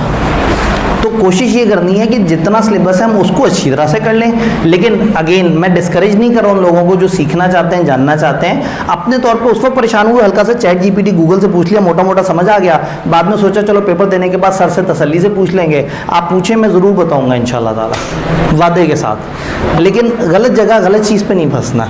मेरा ख्याल था कि अब तक आप लोग समझ गए होंगे इस बात को कि आप लोग रेगुलर क्लास से गुजर के आए हैं, तो उसमें कई दफ़ा ऐसा हुआ होगा कि कुछ टॉपिक इधर उधर हुआ होगा। तो ऑलरेडी ये पहली क्रैश है जिसमें सवाल की लिमिटेड अपॉर्चुनिटी थी। लेकिन मैंने एक दफ़ा ज़रा ज़्यादा तकरीर कर दी, मैं दोबारा तकरीर नहीं करूँगा कि आप बहुत दूर मत निकल जाएँ, उतना रहें जितना किताब के अंदर है। वापस इधर आते हैं, हम बात करने लगे थे ऑब्जेक्ट के ऊपर, legality of object and consideration. Consideration क्या था, वो मुआवजा, वो कमर्शियल वजह जिसके लिए कॉन्ट्रैक्ट में एंटर हो रहे हैं। तो फिर ऑब्जेक्ट क्या है, मकसद। तो मकसद कंसिडरेशन नहीं है भाई। एक बंदा दूसरे से कुर्सियां खरीद रहा है, तो जो पैसे दे रहा है वो कंसिडरेशन दे रहा है पैसे, और दूसरा बंदा क्या कंसिडरेशन दे रहा है, कुर्सियां। अगर आप मेरे से पूछेंगे इस कॉन्ट्रैक्ट का मकसद क्या है, मैं कहूँगा कुर्सियां खरीदना। आप कहेंगे कंसिडरेशन क्या है, मैं कहूँगा कुर्सियाँ। तो फ़र्क क्या हुआ, कंसिडरेशन में और ऑब्जेक्ट में फ़र्क क्या है। कंसिडरेशन है, फॉर एग्जांपल मैं एक जगह जाऊँ और मैं कहूँ मैंने कुर्सियाँ खरीदनी हैं, कुर्सियाँ हैं कंसिडरेशन। मैं क्यों कुर्सियाँ खरीद रहा हूँ, ताकि मैं अपने कॉलेज में क्लास में रख सकूँ और बच्चे वहाँ पे आके पढ़ सकें। तो ऑब्जेक्ट है क्लासरूम में बच्चों को पढ़ाने के लिए एक चीज़ खरीदना। तो कंसिडरेशन और ऑब्जेक्ट में अक्सर लोग कंफ्यूज हो जाते हैं। कंसिडरेशन है वो चीज़ जिसमें डील किया जा रहा है। एक बंदा आम खरीद रहा है, वो पैसे दे रहा है और आम खरीद रहा है। कंसिडरेशन क्या है, आम। वजह क्या है, घर वाली ने कहा था आते हुए आम लेके आना है, तो वजह है कि घर वालों को जो है वो खाना है, मीठा फल खाना है। और कंसिडरेशन क्या है कि आपने सामने वाले बंदे को पैसे दिए और उस सामने वाले बंदे ने आपको आम दिए। आपने कॉलेज को पैसे दिए और कॉलेज आपको क्लासें पढ़ाता है, कॉलेज का क्लासें पढ़ाना कॉलेज के ने कंसिडरेशन दे दी, आपने जो पैसे दिए आपने कॉलेज को कंसिडरेशन दे दी। वजह क्या है, आपने आईकेप का एग्जाम देना है, बात समझ रहे हैं। तो ऑब्जेक्ट वो वजह है, कंसिडरेशन वो मुआवजा है। कंसिडरेशन वो रुपए पैसे, वो कमर्शियल चीज़ है जो कॉन्ट्रैक्ट में आपको एक बंदा दूसरे को और दूसरा बंदा पहले बंदे को जो दे रहा है। तो जो एक दूसरे से लेन देन जिस चीज़ का चल रहा है वो कंसिडरेशन है, और ये लेन देन क्यों चल रहा है ये ऑब्जेक्ट है। तो कंसिडरेशन भी लॉफुल होनी चाहिए और ऑब्जेक्ट भी लॉफुल होना चाहिए। एक बंदा गंदम खरीदता है तो गंदम कंसिडरेशन है, इसलिए ख़रीदता है कि मैं आज 40,000 केजी गंदम खरीद के रख लूँ और जब पाकिस्तान में गंदम का कहत हो तो मैं अचानक से महंगे रेट पे दे दूँ। तो कंसिडरेशन तो ठीक है, ऑब्जेक्ट गलत है। बात समझ आ रही है? तो कंसिडरेशन और ऑब्जेक्ट इनको डिफरेंशिएटेड रखना है। तो लॉ ये कहता है कि भाई आपका ऑब्जेक्ट भी लॉफुल होना चाहिए, आपके ऑब्जेक्ट में गड़बड़ नहीं होनी चाहिए। कंसिडरेशन भी लॉफुल होनी चाहिए और ऑब्जेक्ट भी लॉफुल। कंसिडरेशन या ऑब्जेक्ट लॉफुल कब होंगे, कब नहीं होंगे? लॉ ने कुछ बातें बताई। उन्हें कहा अगर हमने मना कर दिया, लॉ ने कह दिया ये चीज़ गलत है, तो जिसको लॉ गलत कह दे हमने भी उसे गलत मान लेना है। फिर एक ऐसी चीज़ जो इमोरल हो, गैर अखलाकी हो, या अदालत कहती हो कि ये जो है ना वो अवामुन नास के वसीदर मफाद में नहीं है, तो हम कहेंगे कि वो भी गलत है। फिर अगर कहीं कह दिया जाए कि ये एक फ्रॉडुलेंट है, कहीं आप कोई धोखा देना चाह रहे हो, कहीं किसी को तकलीफ़ पहुंचाना चाह रहे हो, कहीं आपका कोई मकसद है किसी को टॉर्चर करना, किसी को परेशान करना, ये सारे मना है। इसमें एक टेक्निकल पॉइंट है, पहले हम 4 सीधी बातें कर लेते हैं, फिर टेक्निकल पॉइंट की तरफ आते हैं। कोई भी एग्रीमेंट जिसका ऑब्जेक्ट या कंसिडरेशन अनलॉफुल होगा वो वॉइड है। कंसिडरेशन या ऑब्जेक्ट कब अनलॉफुल होता है? अगर वो फॉरबिडन बाय लॉ हो, लॉ ने मना कर दिया हो। अगर वो, सेकंड पॉइंट अभी डिस्कस नहीं किया, अगर वो फ्रॉडुलेंट हो, उसमें धोखे का आंसर हो, involves injury to the person और प्रॉपर्टी ऑफ एन अदर, उस बंदे को या उसके एसेट्स को, दूसरे बंदे या उसके एसेट्स को तकलीफ पहुंचा रहे हो आप। कोर्ट रिगार्ड एज इमोरल और अपोज टू पब्लिक पॉलिसी, अदालत कह दे कि ये गैर अखलाकी है, या अदालत कह दे ये अवामुन नास के वसीदर मफाद के अगेंस्ट है। तो जिसको अदालत कह दे गलत है, जिसको कानून कह दे गलत है, जिसमें फ्रॉड हो रहा है या जिसमें आप तकलीफ़ पहुंचा रहे हैं, ये 4 चीज़ें गलत है। 5वीं एक और चीज़ गलत है जो थोड़ा सा टेक्निकल पॉइंट है। हम कहते हैं कि वो मामला इस नौइयत का है कि अगर उसकी इजाज़त मिल गई would defeat the provision of any law. अगर उस चीज़ की इजाज़त मिल गई तो गुमान है कि कोई लॉ टूट जाएगा। समटाइम क्या होता है, एक चीज़ देखने में इलीगल नहीं लगती, लेकिन अगर उसकी इजाज़त दे दी गई तो बहुत ज़्यादा चांसेस हैं कि कुछ इलीगल एक्टिविटीज़ हो जाएंगी। इसकी एक टिपिकल एग्जांपल जो आसानी से समझ आ जाती है वही लस्सी की बोतल। कि पाकिस्तान में जो इंटरनेशनल लेवल के होटल्स हैं या 5 स्टार होटल्स हैं, उनको इजाज़त है कि वो जो अपने गैर मुल्की कस्टमर आते हैं उनको वो लस्सी की ब्रांडेड बोतलें दे सकते हैं, क्योंकि वो उनकी नीड होती है, वो यूज़ कर रहे होते हैं, तो ठीक है, उनको रोका नहीं जा सकता। लेकिन यूटिलिटी स्टोर्स को ये इजाज़त नहीं है कि खुल्लम खुल्ला वो ब्रांडेड लस्सी की बोतलें बेचें। समझ रहे हैं ना? तो अब अगर यूटिलिटी स्टोर वाले लोग जो है वो एक वफद बना के जाएं गवर्नमेंट के पास और उनसे कहें कि जी आप एक कानून पास कर दें कि आप हमें भी इजाज़त दे दें, हम वादा करते हैं कि हमारे पास जो गैर मुल्की आएगा हम सिर्फ उसी को वो वाली बोतल बेचेंगे, बाकियों को नहीं बेचेंगे। अब कितनी प्यारी सी बात है कि उन्होंने कहा हम अपने मुसलमान भाइयों को, अपने पाकिस्तानी भाइयों को ये ब्रांडेड लस्सी नहीं देंगे, और अगर कोई विदेशी, फिरंगी, अंग्रेज़ कोई इस तरह से आता है उसको बेच देंगे। अपेरेंटली ऑब्जेक्ट सही लग रहा है, लेकिन अगर इजाज़त मिल गई तो गुमान क्या है कि नेक पाकिस्तानी भी जो है वो उस बोतल से मुस्तफ़ीद होना शुरू हो जाएंगे। तो समटाइम क्या होता है, एक कॉन्ट्रैक्ट की नोयत ऐसी होती है कि अगर इजाज़त दे दी गई ना तो उसके फ़ायदे कम होते हैं और नुकसान ज़्यादा होते हैं। फॉर एग्ज़ाम्पल कुछ ख़ास गुड्स की इंपोर्ट या एक्सपोर्ट, भाई गवर्नमेंट जो है वो अगर खुल्लम खुल्ला इजाज़त दे दे कि दूसरे मुल्क से यूरेनियम या बहुत ज़्यादा मजबूत जो धातें हैं, पावरफुल धातें हैं, वो इंपोर्ट की जा सकती हैं, मसला कोई नहीं। बंदे ने कहा जी मैं इसलिए इंपोर्ट करूँ कि पाकिस्तान में मैं उससे बिजली बनाऊँगा, लेकिन गुमान ये है कि वो बिजली कम बनाएगा और धमाके ज़्यादा बनाएगा और वो डायनामाइट्स वगैरह बनाएगा। तो कहने का मतलब है कि अगर इजाज़त मिल गई तो खदशा क्या है कि कोई लॉ टूट जाएगा या कुछ गड़बड़ होगी। तो हम ये कहते हैं कि इस of such a nature that if permitted, अगर इजाज़त मिल गई, would defeat the provisions of any law, अगर उसकी इजाज़त मिल गई तो वो किसी लॉ की प्रोविजंस को तोड़ देगा। तो 5 चीज़ें लॉ ने मना कर दी। उन्होंने कहा 5 काम आपने नहीं करने जो लॉ ने मना किया। वो जिसकी अगर इजाज़त दे दें तो लॉ को टूटने का खदशा है, वो जो फ्रॉडुलेंट है, वो जिसमें किसी को तकलीफ़ पहुंच रही है, या वो जो अदालत ने कह दिया ये इमोरल या अपोज टू पब्लिक पॉलिसी है।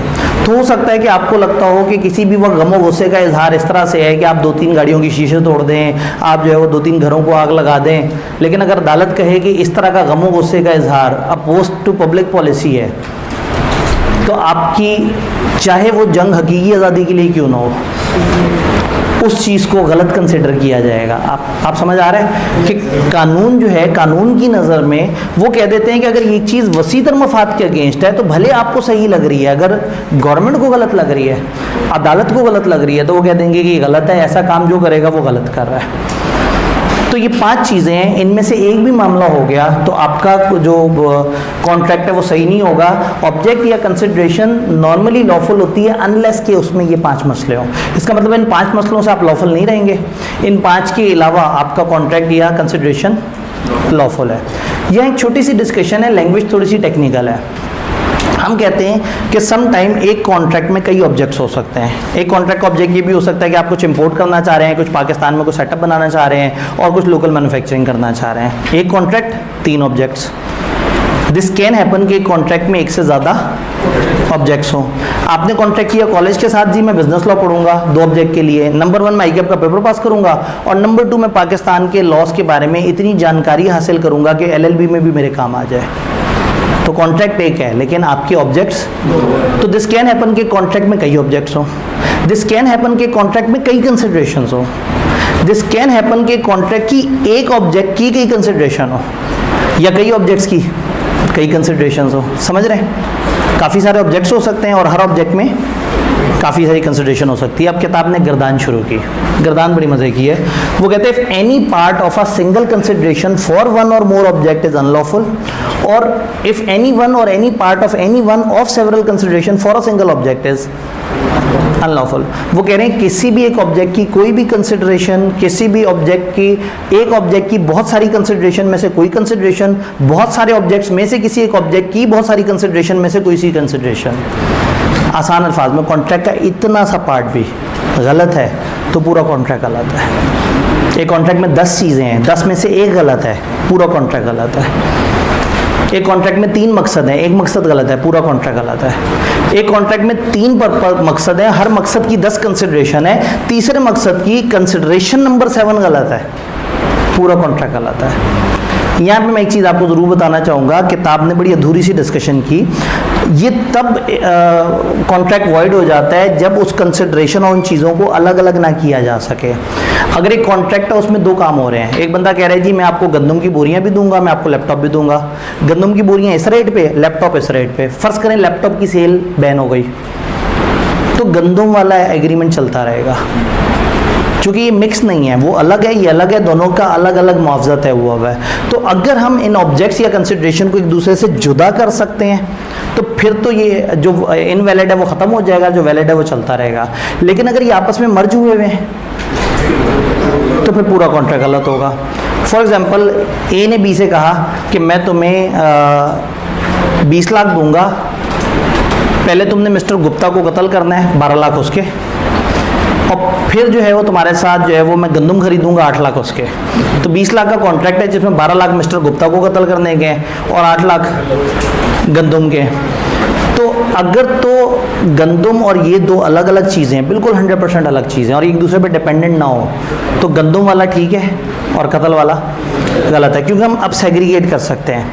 अगर मिस्टर ए मिस्टर बी से कहे कि मैं तुम्हें 20 लाख रुपए दूंगा, शर्त ये है कि गंदम की एक बोरी के ऊपर मिस्टर गुप्ता को रख के उनके पेट पे छुरी गोपने हैं। अब गंदम की बोरी और मिस्टर गुप्ता जो है वो आपस में मर्ज हो चुके हुए हैं। अब इन दोनों कंसिडरेशंस को हम अलग अलग नहीं कर सकते। तो जहाँ मिक्सिंग हो जाए सही और गलत की, सारा गलत है, और जहाँ सही गलत को आप अलग अलग करके, अलग अलग एग्जीक्यूट करके, अलग अलग हिस्से काउंट कर सकें तो वहाँ अलाउड है। तो यहाँ जो जनरल रूल उन्होंने बताया, उन्होंने कहा कोई भी ऑब्जेक्ट की कोई भी कंसिडरेशन अगर थोड़ी सी भी गलत है तो पूरा का पूरा कॉन्ट्रैक्ट गलत हो गया।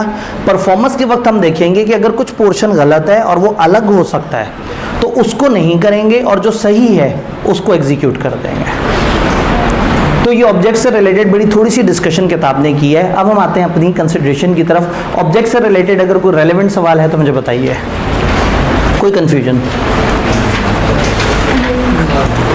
मार्जिन हमारे पास कम होता है, लेकिन अगर कोई ऑप्शन मिले तो पूछ लेना चाहिए। लेकिन ठीक है, अगेन हर सवाल को डिस्करेज नहीं किया जाता, लेकिन उस सवाल को जो आपको तकलीफ दे सकता है, आगे तक पेपर वाले दिन तक परेशान कर सकता है, क्योंकि ये बड़ी ख़तरनाक आदत है कि आप जो पढ़ रहे हैं आप इधर उधर सोचना शुरू कर दें।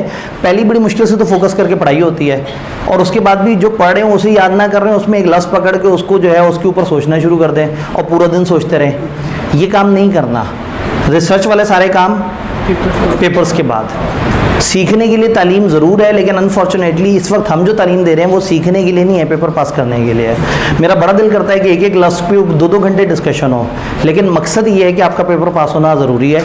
तो इस टाइम पे तालीम एक छोटा ऑब्जेक्टिव है और ICAP का पेपर पास होना थोड़ा ज़्यादा बड़ा ऑब्जेक्टिव है।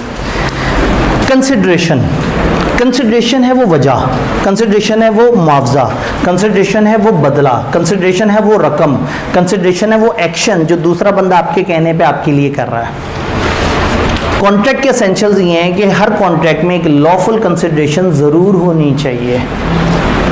ए ने बी से कहा कि मैं तुम्हें 2000 रुपये दूंगा और तुमने मुझे कुर्सियाँ बेचनी है या कुर्सी बेचनी है, तो ए बी को 2000 दे रहा है और बी ए को कुर्सियाँ दे रहा है। कंसिड्रेशन वो नहीं है जो आप किसी को दे रहे हैं, कंसिड्रेशन वो है जो आपको सामने वाला बंदा दे रहा है। इसने पैसे दिए और उसको जवाब में क्या मिला? कुर्सियाँ, तो इसके लिए कंसिड्रेशन क्या है? कुर्सियाँ। जिसने कुर्सियाँ दी उसको बदले में क्या मिला? पैसे, उसके लिए कंसिड्रेशन क्या है? पैसे। तो कंसिड्रेशन के कुछ बड़े मज़े के रूल हैं। कंसिड्रेशन इज़ वो वजह, वो एलिमेंट, वो चीज़ जो आपको कॉन्ट्रैक्ट करने के लिए मिलती है, दैट इज़ कंसिड्रेशन। जब कंसिड्रेशन को देखें तो डेफिनेशन पढ़ने से पहले इसके कुछ एसेंशियल्स हैं, अगर उनको तेज़ी से पढ़ लें तो फिर डेफिनेशन हमारे लिए ईजी हो जाती है। Consideration can be an act और एन एब्सटिनेंस। मैं ये काम करूंगा या ये काम नहीं करूंगा, याद है ये वाली बात है। ये प्रॉमिस भी हो सकता है। एक बंदे ने कहा मैं आज तुमसे ये प्रॉमिस करता हूँ, उसने कहा बदले में मैं तुमसे ये आगे फ्यूचर में एक प्रॉमिस करता हूँ। तो प्रॉमिस के बदले प्रॉमिस भी कंसिड्रेशन है, कि कोई एक्शन करने का वादा भी कंसिड्रेशन है, कोई एक्शन ना करने का वादा भी कंसिड्रेशन है। Consideration at the desire of promisor होना चाहिए। प्रोमिसर की ख्वाहिश हो तो आपने उसको कंसिड्रेशन दी हो। मिस्टर ए मिस्टर बी को आगे कुर्सियाँ पकड़ा गया और 2 दिन बाद का पैसे, तो उसने कहा भाई किस चीज़ के पैसे? मैंने हमारा तो कुछ नहीं तय हुआ। उसने कहा नहीं मैं तुम्हें कुर्सियाँ दे के गया था। तो कहेगा भाई कि आप मेरी ख्वाहिश पे मुझे कुर्सियाँ दे के गए थे। या तो ऑफर क्या है, जब एक बंदा दूसरे को कहे मैं तैयार हूँ ये काम करने के लिए, क्या तुम ये काम कर सकते हो? तो उसने तो ऐसा बोला ही नहीं था।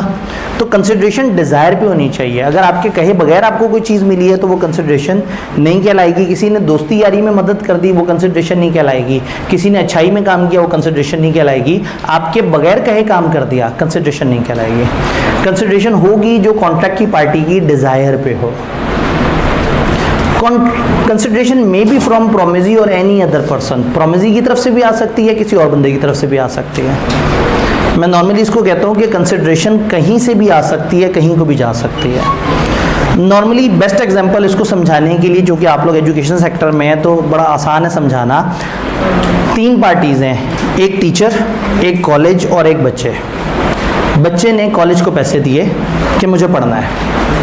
बच्चे ने कॉलेज को पैसे दिए, तो कॉलेज को कंसिड्रेशन मिली है बच्चे से। अब कॉलेज को चाहिए कि वो बच्चे को कंसिड्रेशन दे, लेकिन कॉलेज ने क्लास में टीचर को भेज दिया। तो कॉन्ट्रैक्ट है बच्चे और कॉलेज के दरमियान में, और कंसिड्रेशन कौन दे रहा है? टीचर। अच्छा, टीचर और जो कॉलेज का कॉन्ट्रैक्ट है उसमें कॉलेज टीचर को सैलरी दे रहा है और टीचर बदले में कॉलेज को पढ़ा रहा है, बच्चों को पढ़ा रहा है। इसका मतलब है ज़रूरी नहीं कि पार्टीज टू द कॉन्ट्रैक्ट ही एक दूसरे को कंसिड्रेशन दे। कंसिड्रेशन कहीं से भी आ सकती है, कहीं को भी जा सकती है। कंसिड्रेशन प्रोमिजी की तरफ से भी हो सकती है, किसी थर्ड पर्सन की तरफ से भी हो सकती है। कंसिड्रेशन प्रोमिजी को भी दी जा सकती है, किसी थर्ड पर्सन को भी दी जा सकती है। तो हम कहते हैं कि कंसिड्रेशन मे बी फ्रॉम प्रोमिजी और any other person. Consideration past present future तीनों टेंस में हो सकती है। ऐसा हो सकता है कि एक बंदे को कंसिड्रेशन पास्ट में मिली हो और वो अपना काम फ्यूचर में करे। ये भी कॉलेज में समझाना ज़रा आसान है कि आप कॉलेज को पैसे दे देते हैं शुरू में और कॉलेज आपको फ्यूचर में पढ़ाता है, तो आपको कंसिड्रेशन कब मिली? फ्यूचर में। अच्छा, कॉलेज जब आपको पढ़ा रहा होगा तो वो आपको क्यों पढ़ा रहा है? आपने उसे क्या कंसिड्रेशन देनी है? नहीं देनी, आप दे चुके हैं। तो कॉलेज को जो कंसिड्रेशन मिली थी वो पास्ट थी, आपको जो कंसिड्रेशन मिलनी है वो फ्यूचर है। लेकिन अगर हम किसी दुकान वगैरह पे जाएं, हम इस हाथ से पैसे दें उस हाथ से चीनी खरीद लें, तो हम कहते हैं ये प्रेजेंट। तो कंसिड्रेशन प्रेजेंट भी हो सकती है, पास्ट भी हो सकती है, फ्यूचर भी हो सकती है। कंसिडरेशन रियल होनी चाहिए, इल्यूजनरी नहीं होनी चाहिए, हकीकी होनी चाहिए, ख्याली नहीं होनी चाहिए कि एक बंदा दूसरे से कहे मैं आपको 1 लाख रुपए दूंगा, आपने मेरे ख्वाब में आना है। अब जाहिर है ये एक अजीब सी हवाई सी बात है, एक ऐसी बात है जो ख्याली सी बात है। एक बंदे ने दूसरे से कहा कि जी अगर तुम मुझे 10 करोड़ दो तो मैं तुम्हें चांद सितारे तोड़ के ला के दूंगा। अब अगेन कहने का मतलब है कि consideration should be something real, हकीकी चीज़ होनी चाहिए, कोई अफसानवी चीज़ नहीं होनी चाहिए, कोई इमेजनरी चीज़ नहीं होनी चाहिए, तो फिर वो कंसिडरेशन मानी जाएगी। कंसिडरेशन वो नहीं होनी चाहिए जो promisor already bound to do हो। एक शख्स है जिसके ज़िम्मे है कि उसने आपके घर के बाहर से सफाई करनी है, गवर्नमेंट ने उसे कहा हुआ है, वो आपके घर के बाहर से सफाई करे, आपका दरवाज़ा खटखटा के गए मैंने घर की बाहर सफाई की है, पैसे दें, तो आप कहेंगे भाई किस बात के पैसे, ये काम तो तुमने गवर्नमेंट की वजह से किया, तुम तो गवर्नमेंट के मुलाजिम हो। इवन आपने उसे कहा भी होगा ना कि मेरे घर के आगे सफाई करो, और उस सफाई करने के गवर्नमेंट उसे पैसे देती है, तो the person was bound to do that. तो अगर एक बंदा बाउंड है काम करने का और वो वही काम करता है तो वो उसको कंसिडरेशन नहीं कह सकता, और उसकी वजह से उसको जो है वो कोई बेनिफिट नहीं मिलेगा। तो रूल ये है कि something with the promisor is not already bound to do.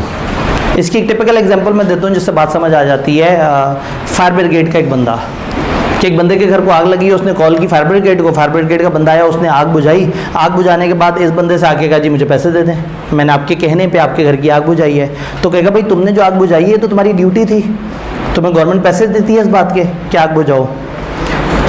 इस दौरान फ़र्ज़ करें वो बंदा कहे कि अच्छा चलो तुमने आग तो बुझा दी है, कमरे के अंदर मेरा एक महंगा फ़ोन पड़ा हुआ है ऊपर के फ्लोर में, मैं जाऊंगा तो मुझे डर लग रहा है बिल्डिंग से, क्योंकि बिल्डिंग में आग लगी हुई है, तो वो मुझे फ़ोन ला दो।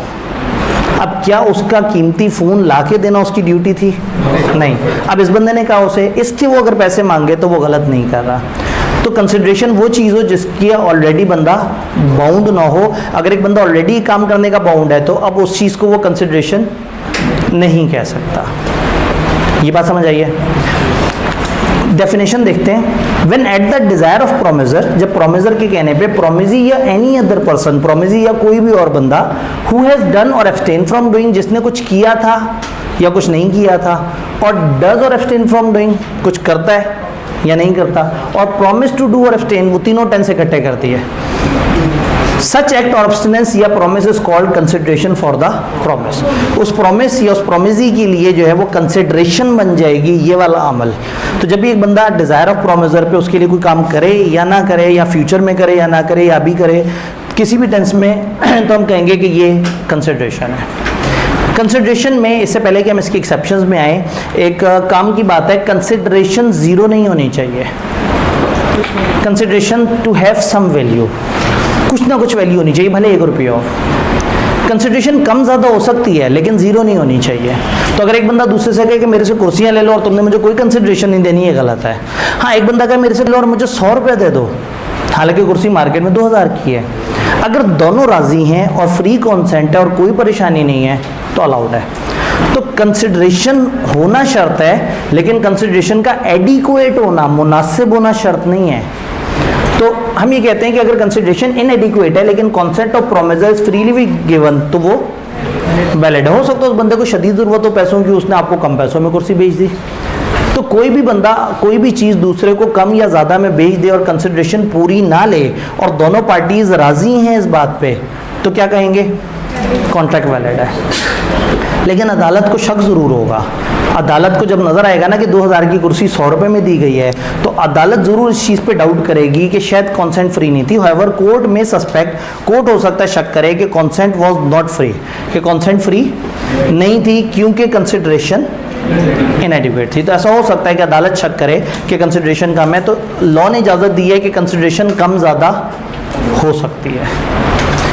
कंसिडरेशन के जनरल रूल जब पढ़ते हैं तो उसके बाद फिर एक रूल जिसकी 4 एक्सेप्शन हम पढ़ते हैं। रूल बड़ा मज़े का है, वक्त कम है, मैं जल्दी से पॉइंट्स बताता हूँ, फिर जल्दी से हम इंग्लिश देख लें। कंसिडरेशन हमेशा होनी चाहिए। जब भी दो बंदों के दरमियान एग्रीमेंट हो रहा है या कॉन्ट्रैक्ट हो रहा है तो उसमें हमेशा कंसिडरेशन होनी चाहिए। ऐसा नहीं होना चाहिए कि एक बंदे की तरफ से कंसिडरेशन है और दूसरे की तरफ से नहीं है। 4 एक्सेप्शंस हैं। अगर एक बंदा दूसरे को गिफ्ट दे देता है, ट्रांसफ़र कर देता है, गिफ्ट प्रॉपर तरीके से ट्रांसफ़र कर देता है, और बाद में जाके अदालत में कहे कि मेरी चीज़ उसके पास पड़ी हुई है, मुझे दिलवाएं, तो अदालत में अगर साबित हो गया कि गिफ्ट प्रॉपर तरीके से ट्रांसफ़र हुआ तो मान लिया जाएगा कि ये कॉन्ट्रैक्ट वैलिड था। हालांकि इसमें एक तरफ से कंसिडरेशन थी, एक ने गिफ्ट दिया और दूसरे ने बदले में कुछ भी नहीं दिया। तो गिफ्ट अगर दे दिया जाए तो कॉन्ट्रैक्ट वैलिड है। कहने का मतलब है कि गिफ्ट देने का वादा वैलिड नहीं है। एक बंदे ने दूसरे से कहा मैं अपनी किताब तुम्हें गिफ्ट करूंगा और नहीं गिफ्ट की, आप अदालत में उसे लेके गए कि इसने वादा किया था किताब गिफ्ट नहीं कर रहा, अदालत कहेगी नहीं तुम बदले में कुछ नहीं दे रहे थे ना, तो वन साइडेड कंसिडरेशन का वादा करना गलत है। लेकिन अगर उसने बगैर कुछ कहे किताब खुद ही से गिफ्ट कर दी, कोई कॉन्ट्रैक्ट नहीं किया, गिफ्ट कर दी, गिफ्ट करने के बाद अदालत में पहुंचा कि मेरी किताब मुझे वापस दिलवाएं, वो मेरी किताब लेके पढ़ रहा है, तो फिर क्या होगा? अदालत कहेगी तुमने उसे गिफ्ट कर दिया है। तो कंप्लीटेड गिफ्ट देने का वादा नहीं, गिफ्ट अगर ट्रांसफ़र हो जाए प्रॉपर ड्यूली ट्रांसफर तरीके से, रजिस्टर्ड तरीके से ट्रांसफ़र हो जाए तो वन साइडेड कंसिडरेशन अलाउड है। गिफ्ट देने का वादा अलाउड नहीं है, लेकिन खूनी रिश्तों के अंदर, क्लोज रिश्तों के अंदर अलाउड है। अगर दो बंदों के दरमियान एक क्लोज रिलेशन है, नेचुरल लव का रिलेशन है, नॉर्मली नेचुरल लव का रिलेशन जो है ब्लड रिलेशंस के अंदर होता है, तो अगर दो बंदों का बहुत ही करीबी रिश्ता है और एक बंदे ने दूसरे को प्यार में कहा है कि मैं तुम्हें ये चीज़ गिफ्ट करूंगा, फॉर एग्जांपल बाप ने बेटे से कहा है कि मैं तुम्हें मोटरसाइकिल गिफ्ट करूंगा, भाई ने बहन से कहा है कि मैं तुम्हें फलाना चीज़ गिफ्ट करूंगा, तो अगर दो लोग करीबी रिश्ते के हैं और उन्हें गिफ्ट देने का वादा किया है तो ये कॉन्ट्रैक्ट कंसिडरेशन के बगैर चल सकता है, बस कुछ निशानियाँ होनी चाहिए। नंबर 1 ये लिखा जाए, नंबर 2 ये गवर्नमेंट में जाके रजिस्टर कराया जाए। बाकी चीज़ें हमें पता है कि करीबी रिश्ते के दरमियान, तो इसका मतलब है गिफ्ट देने का वादा कॉन्ट्रैक्ट बन सकता है अगर नियर रिलेशंस में हो और लिखा जाए और रजिस्टर करवा लिया जाए।